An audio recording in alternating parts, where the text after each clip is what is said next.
ශ්‍රීපබුළු නිර්මාණ වෙත ආදරෙන් පිළිගන්නවා. මම අද ඔයාලට කියලා දෙන්න යන්නේ මෙන්න මේ වගේ ලස්සන ටේබල් මැට් එකක් හදාගන්න කොහොමද කියලා. මේක අපිට ක්‍රිස්ටල් පබුළු වලින් හදන්න පුළුවන්. ලී පබුළු වලින් හදන්න පුළුවන්. මම අද ඔයාලට කියලා දෙන්නේ ක්‍රිස්ටල් පබුළු වලින් හදන්නේ කොහොමද කියලා. අපි බලමු ඒක හදාගන්න විදිය. මේක හරිම ලේසි. මම අද ඔයාලට හදන්න කියලා දෙන්නේ මෙන්න මේ වගේ ටේබල් මැට් එකක්. හරිම ලේසි මේක හදාගන්න. අපි බලමු මේකට ගන්න පබුළු. මම ගත්තා නම්බර 10 රතු පාට ක්‍රිස්ටල් පබුළු. නම්බර 10 සුදු පාට ක්‍රිස්ටල් පබුළු. තංගුස් නූල මම ගත්තා 0.70 මිලිමීටර්. එකකින් ඉස්සෙල්ලාම අපි ආර දෙකක් විතර කඩා ගන්න. ඊට පස්සේ අපි මෙන්න මේ මැදින් තමයි පටන් ගන්නෙ. මේ මැද කහ පාට මේ 6ක් දාලා තියෙන ඒ 6 තමයි අපි ඉස්සෙල්ලාම දාන්න ඕනේ.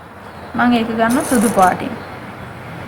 1යි 2යි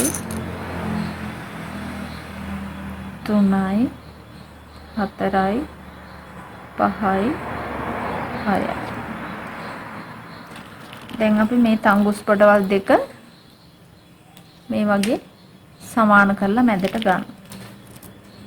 මෙන්න මේ විදිහට. ඊට පස්සේ අපි මේ වම් පැත්තේ තියෙන මේ තංගුස් පොට ගෙනල්ලා දකුණු පැත්තේ මේ නූල අතරින් මේ පැත්තට ක්‍රොස් කරනවා. මෙන්න මේ වගේ. ඊට පස්සේ අපි මේ එක පබුළු එකක් අතරින් මෙහෙම නූල දෙපැත්තට පන්නලා හයේ රවුමක් තමයි මෙතන හැදෙන්න ඕනේ. ඒක මම දානවා රතු පාටින්. දැන් මෙතන එක පබුළු එකක් තියෙනවනේ. අපි දාන්නේ තව පබුළු 5යි. මොකද අපි මෙතන යන්නේ හයේ රවුමක්. 3යි 4යි 5යි. එන්න මේ වගේ.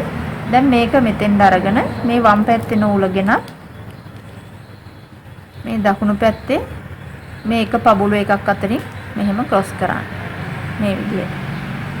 ඊට පස්සේ මේ වම් පැත්තේ තියෙන මේ තංගුස් පොඩ මේ සුදු පාට පබුළු එකක් අතරින් මේ පැත්තට ගන්න.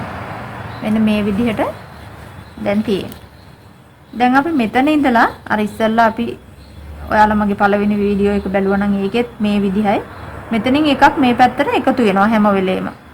ඒ හින්දා අපි දැන් හයි රවුම හදන්න මෙතන දාගන්න ඕන පබුළු 4යි. මම මේ පේලියෙම යනවා රතු පාටින්. 1යි 2යි 3යි 4යි. දැන් මේ විදිහට මෙතෙන් දරන් හැමතිස්සෙම මේ වම් පැත්තේ තංගුස් පොට ගෙනත් මේ දකුණු පැත්තේ එක පබුළු එකක් අතරින් මෙහෙම ක්‍රොස් කරනවා. ඊට පස්සේ අපි මේ සුදු පාට එක පබුළු එකක් අතරින් වම් පැත්තට මෙහෙම නූල ගන්නවා වම් පැත්තේ නූල. ඊට පස්සේ අපි නැවතත් පබුළු 4ක් අමුණනවා. 4යි. දැන් අපි අවසාන එක ළඟට එනකම්ම පබුළු 4යි අමුණන්නේ. අපි මුලින් 5ක් දැම්ම හයි රවුම හදන්න. දැන් අපි 4 4 දදා මෙතෙන්ඩම එනවා. ඊට පස්සේ මෙතනදී ආයේ වෙනස් වෙනවා. අපි බලමු මේ ටික දාගන්නේ කොහොමද මේ පබුළු ටික.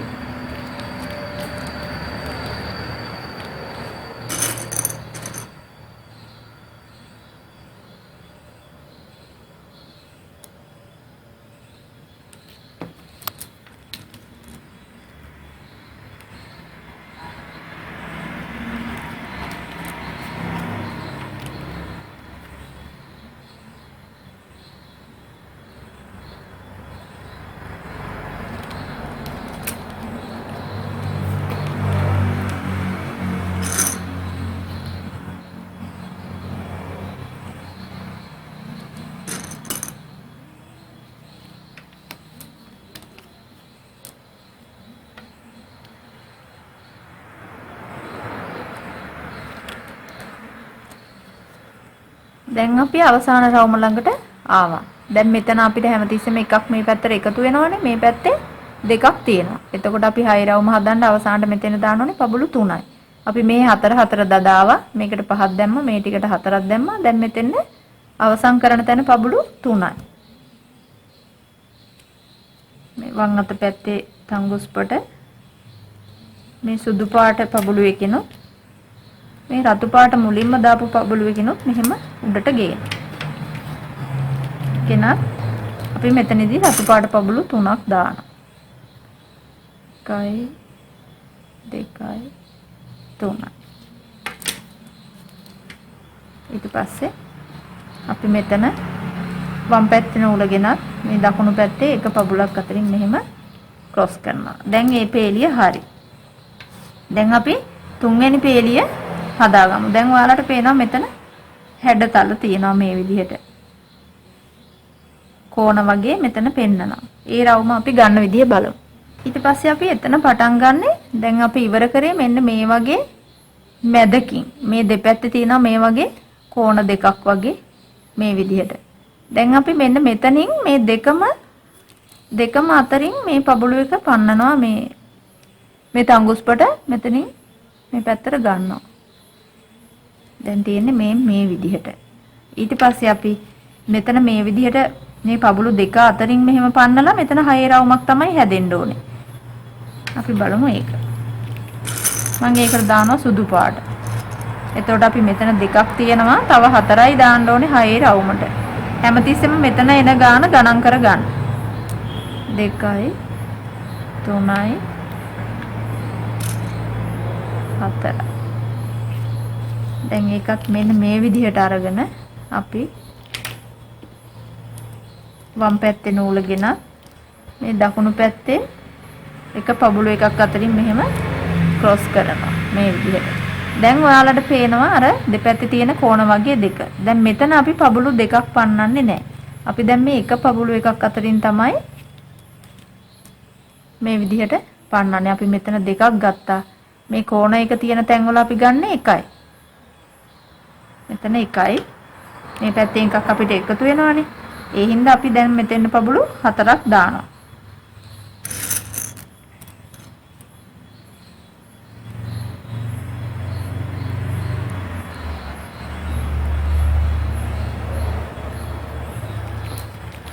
දැන් මෙතන ඔයාලා හොඳට බලන්න දැන් මෙතන පබළු දෙකක් මෙතන පන්නලා මේ පැත්තට ගත්ත නිසා තංගුස්පට අපි මෙතන 4ක් දාලා මේ 6 රවුම හැදුවා.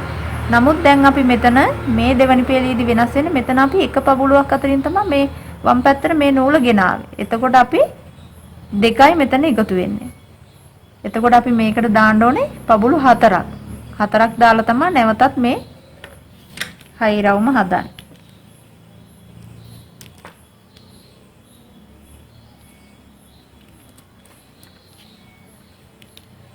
මේ විදිහට. එහෙම හදපුවාම තමයි මෙහෙම කෝණ වගේ එන්නේ අපිට මේ නිර්මාණ.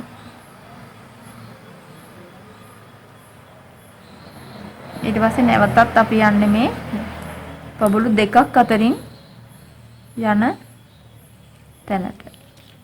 මෙන්න මේ වගේ. දැන් ඊට පස්සේ අපිට මේකේ තියෙන පබළු 3ක්. දැන් අපි දාන්න ඕනේ පබළු 3යි.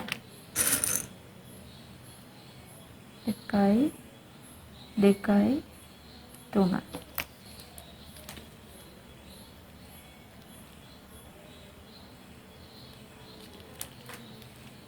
මේ වගේ. දැන් ඔයාලට පේනවා ආයෙමත් අපි ආව මේ කෝණයක් වගේ තියෙන තැනට. එතනදී අපි දැන් එක පබළුවකින් මෙහෙම දාමු. දැන් අපි දාන්න ඕනේ පබළු 4ක්. මොකද මෙතන 2යි තියෙන්නේ. මම මේකට දානවා සුදු පාට පබළු 4ක්. 1යි 2යි 3යි 4යි.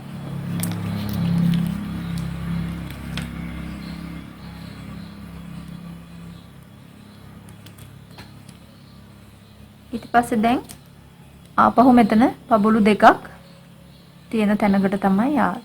මෙතන අපි පබළු දෙකක් අතරින් මෙහෙම තංගුස්පට වමට ගෙනල්ලා ඊට පස්සේ අපි දැන් ආයිමත් පබළු 3ක් දාන්න ඕනේ. හැමතිස්සෙම මේ දෙකක් නූල පන්නලා ගන්න තැන අපිට පබළු 3ක් එකතු වෙනවා. එකක් පන්නන තැන දෙකයි එකතු වෙන්නේ. එතකොට 6 රවුම හදාගන්න ඉතුරු ප්‍රමාණය තමයි ගණන් කරලා අපි දාගන්නේ. දැන් මම හිතනවා මේ රටාව ඔයාලට පැහැදිලි ඇති. මේ කෝණ වගේ තියෙන තැන් වල එක පබළුවක් අතරින් දාලා පබළු 4ක් දානවා. මේ වගේ දෙකක් පන්නන තැනින් අපි මේ වගේ පබළු 3ක් එනවනේ. එතෙන්ට 3යි දාන්නේ. එකයි දෙකයි තුනයි.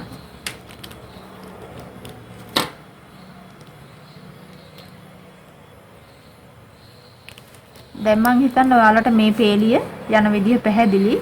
අපි බලමු මෙතන අවසන් වෙන්නේ කොහොමද කියලා. මේ ටික ගොතා ගන්න. දැන් අපි මෙතන අවසාන තැනට ආවා. දැන් අපිට අවසානයේදී පබළු එකක් මෙහෙම පන්නලා තියෙන තැනකින් අපි ගන්න. එතකොට අපිට දෙපැත්තෙන් පබළු දෙකක් එකතු වෙනවා. එතකොට මේකයි 3යි. අපි මෙතන රවුම හදාගන්න තව පබළු 3යි දාන්න. 1යි 2යි 3යි. ඊට පස්සේ අපි මේ විදිහට ක්‍රොස් කරගන්න. ඊට පස්සේ දැන් අපි ඒ විදිහටම තමයි ඊගාව පේලියත් යන්නේ. මේ පබළු දෙක අතරින් දාන තැනට අපි පබළු 4ක් අමුණනවා. මේ වගේ මුල්ලක් වගේ කෝණයක් වගේ එන තැනකට අපි එක පබුලක් අතරින් පන්නලා පබළු 4ක් දානවා. දැන් අපි බලමු ඒක හදාගන්නේ කොහොමද කියලා. දැන් අපි මුලින්ම මේ වගේ දෙකක් තියෙන තැනකින් අපි පටන් ගන්න. දැන් අපි මේකට දානවා පබළු 4ක්. අපිට මේකටත් ඕනේ 6 රවුමක්. දැන් මම ඒකට සතු පාට ගන්නවා. ඔයාලට පුළුවන් මේක එකම පාටකින් හදාගන්න. මම මේක වෙනස් කරලා පෙන්නන්නේ ඔයාලට මේක කියලා දෙන්න ලේසි ඒ නිසා. ඔයාලට මේක පැහැදිලිව පේන්න ඕන නිසා. දැන් ඉස්සෙල්ලා වගේම මේ විදිහට දැන් අපිට ටික ටික මේ මැට් එක දැන් විශාල වේගෙන් එන්නේ. එතකොට අපිට මේ වගේ දෙකක් මේ වගේ මේ පැත්තට නූල පන්නලා ගන්න ඕනේ. මේකයි. ඊට පස්සේ අපි මෙතන දානවා. දැන් මේ පැත්තේ එකක් එකතු වෙනවා පබළු 3ක්. හැමතිස්සෙම මේක ගණන් කරගත්තට පස්සේ යන රටාව කොහොමද කියලා එතකොට අපිට දාන පබළු ගාන අපිට හිතාගත්ත හැකි. දැන් අපි මේකට 4ක් දැම්මා. මේකට අපි පබළු 3යි දාන්නේ. 1යි 2යි 3යි. මේ වගේ. ඊපස්සේ දැන් අපි ඇවිල්ලා තියෙන්නේ මේ එක පබළු එකකින් මේ පැත්තට නූල පන්නලා ගන්න තැනට. ඊට පස්සේ අපි මෙතන දාන පබළු 4ක්. මොකද 6 රවුමට දැන් 2යි එකතු වෙන්නේ. අපි මෙතෙන් 4ක් දානවා. 1යි 2යි 3යි 4යි.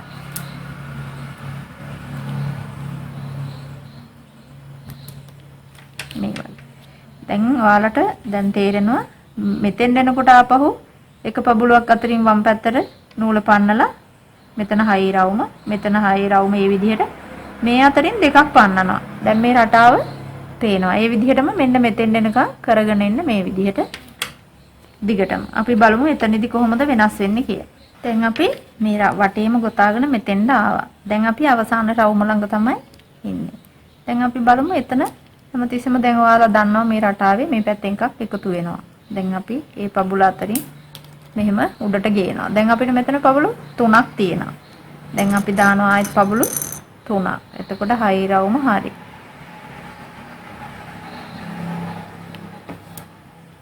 මේ වගේ. ඊට පස්සේ අපි දැන් ආයෙමත් ඔයාලට මේ ගානට හදා ගන්න ඕන මේ ගාන දැන් මේ ප්‍රමාණය මේ මැට් එක වැඩි කර ගන්න ඕන. අපි දැන් මේ ගෙනාපු රටාවමයි ඒ විදිහට මෙහෙම වටේට කොහොම ලොකුවට ගන්න පුළුවන්. දැන් ඔයාලට තව එක රවුමක් මන් දාලා මේක මන් අවසන් කරනවා. දැන් අපි මෙතන දෙකක් තියෙන තැනින් තමයි අපි පටන් ගන්නෙ. මෙන්න මේ වගේ. දැන් ඉස්සල්ලා වගේම මෙතන පබළු 4ක් දාලා 6 රවුමක් හදාගන්න. මේ මැට් එක පුරාවටම යන්නේ 6 රවුම්. 6 රවුම් වලින් තමයි මේ මැට් එක ඉවර වෙන්නේ.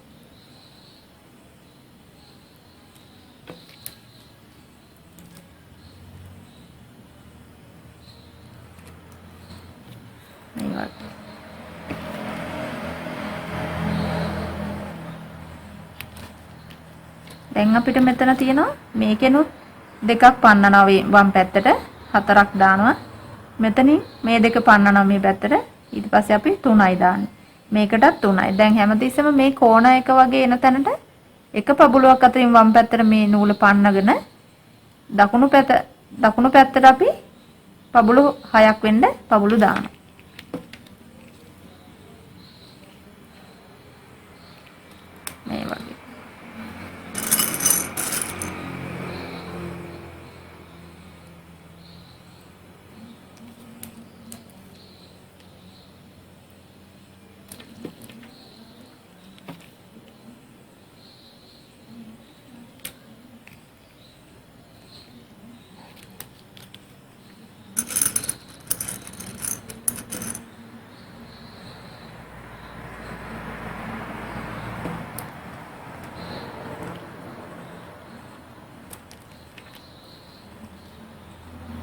දැන් අපි මේ කෝණ එක වගේ තියෙන තැනට අපි දාන්නේ පබළු 4ක්.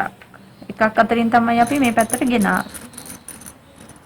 දැන් 6 රවුම හදන්න පබළු 4ක් දාන්න.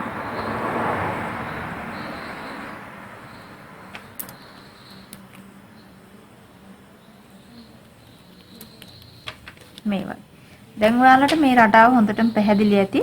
දැන් මෙතන ඉඳන් ඔහොම මෙතෙන්නම ගේන්න. අපි බලමු එතනින් මේක අවසන් කරන විදිහ.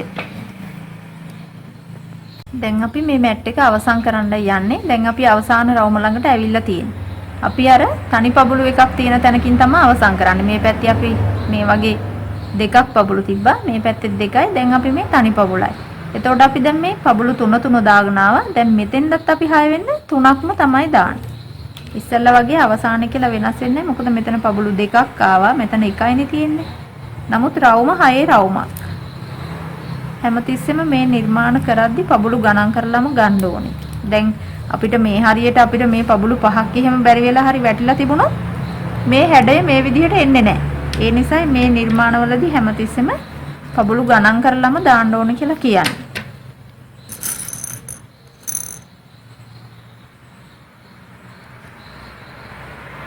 දැන් අපි මෙතනින් මේක හොඳට ගැටයක් දාලා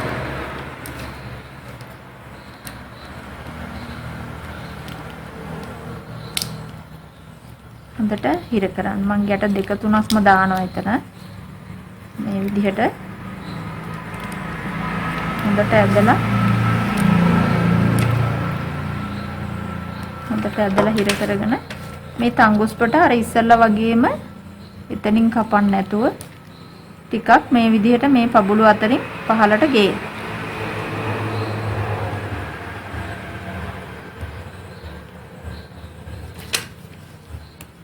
මේ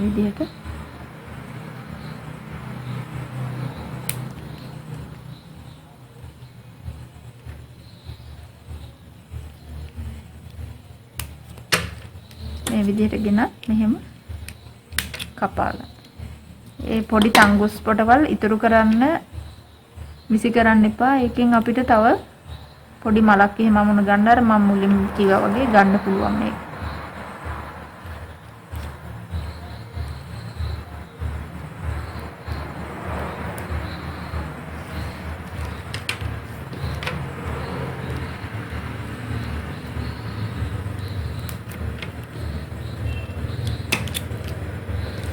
දැන් අපේ ටේබල් මැට් එක හදලා ඉවරයි. දැන් ලස්සනයි නේද? දැන් අපිට පුළුවන් මේක අපේ ඩයිනින් ටේබල් එකට මේ වගේ 6ක් විතර හදලා ලස්සනට අපේ ග්ලාස් එක තියාගන්න.